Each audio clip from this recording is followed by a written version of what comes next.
Today's story is one that most of us have heard. Jesus encounters a lawyer looking for a loophole who says, "Who is my neighbor?" Well, most of us think of a neighbor as someone we are close to, whether it's physically close, as in next door neighbor, or socially close, as in the person maybe we work with, or spiritually close, as in the people we go to church with. That's probably what the lawyer was thinking too. It's kind of nice to think of it that way because then we only need to love those we are close to,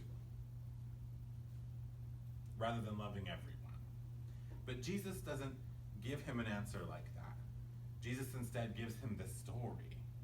So the man was beaten and robbed and left half dead, and he was passed by a priest, a Levite, and a Samaritan, but only the Samaritan stops and helps him. All three of these people had the law, or the Torah, to care for those in trouble. It says in more than one place to care for the weak and the stranger and the alien. In Deuteronomy it says, "You shall love the stranger, for you were strangers in the land of Egypt." And yet only the Samaritan stops and cares for this stranger, this weak one. Why is this significant? Well, Samaritans considered themselves Jews, but they worshipped at a different location than all the others. And so they were considered heretics and unclean by other Jewish people. So basically they were kind of outcasts by the larger Jewish community. The lawyer couldn't even say, if you notice in the story, the lawyer couldn't even say the word Samaritan.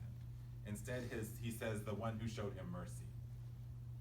So the outcast, being the one who saved the robbed man, is unique and a way to kind of turn the story on its head.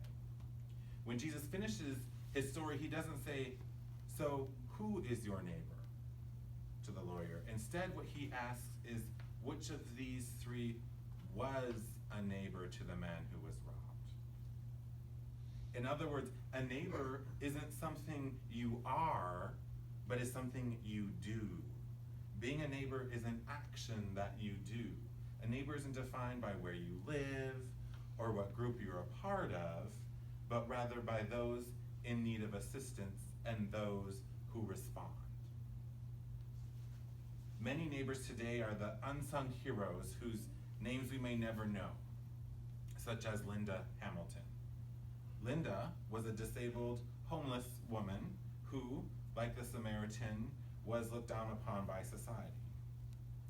On a What Would You Do show, they had a scruffily dressed actor with a beer can in his hand fall down and pretend to be unconscious in the middle of a city. And see what happens.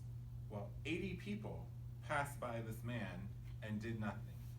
80, not 18, but 80, 8-0. Until Linda came along. And she asked if he was okay, and when he didn't respond, she began asking people to call him an ambulance. Linda began referring to him as her friend, and asking people to call her friend an ambulance. She lovingly knelt down, checking on him, talking to him, and comforting him. And she said to him as he lay there, "I don't know your name, so I'm going to call you Billy." She gave him a name. And she began asking people to call her friend Billy an ambulance. Finally, after 26 additional people had passed by, someone called him an ambulance. The actor later said he felt like Linda was an angel. Linda was a disabled, homeless woman who in her humility and courage embodied Christ. Where do you put yourself in Jesus' parable? Are you the priest? Are you the Levite? Are you the Samaritan? Did anyone put themselves in the position of the person who got robbed? Most privileged people, when they hear this story, identify themselves as one of the passers-by or the Good Samaritan in the story. And example of this is in seminary, we had to do an assignment where we paired off and we pretended to be the priest in charge of a church after a hurricane. And we were supposed to brainstorm our response. And interestingly, almost all the students assumed their church would still be standing, and they were busy planning how they would help those poor, unfortunate other people. And it was the students of color who didn't make that assumption. And we were planning on how to coordinate new temporary worship space and how to coordinate housing for the displaced folks in our community. It's interesting how people assume certain things. One of our biggest challenges as people of privilege is accepting our own brokenness, our own need for help or for healing. We often have difficulty asking for help or feel weird when it's offered.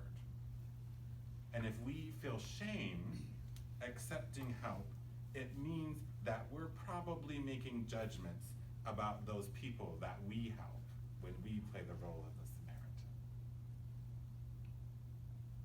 So next time you hear this parable again, try to see yourself as the person who was robbed, because we are often robbed, or we can even rob ourselves.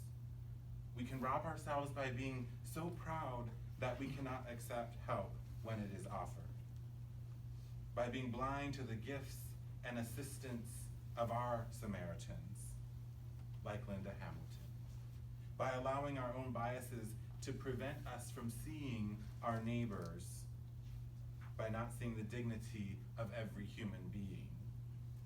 We can rob ourselves by not believing we are worthy of value, of love, of forgiveness, and instead we just suffer with emotional and spiritual pain or baggage.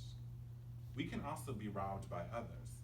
We can be robbed by oppression like sexism, racism, homophobia, xenophobia, ableism, etc.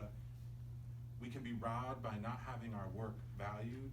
We can be robbed of opportunity, of a living wage, of our humanity, of our dignity, of our human rights. There are those people at our southern border who are legally seeking asylum for their families and who are being locked up in what some are calling concentration camps. They could be our Samaritans. They have many gifts to offer us, but we are denying them that opportunity. One gift is an opportunity to demonstrate our ability to live out our faith, but we have been robbing ourselves of that opportunity, an opportunity to demonstrate our humanity, our ability to act like the Christians we are, to care for the weak, the alien, and the stranger. Let us not rob ourselves any longer.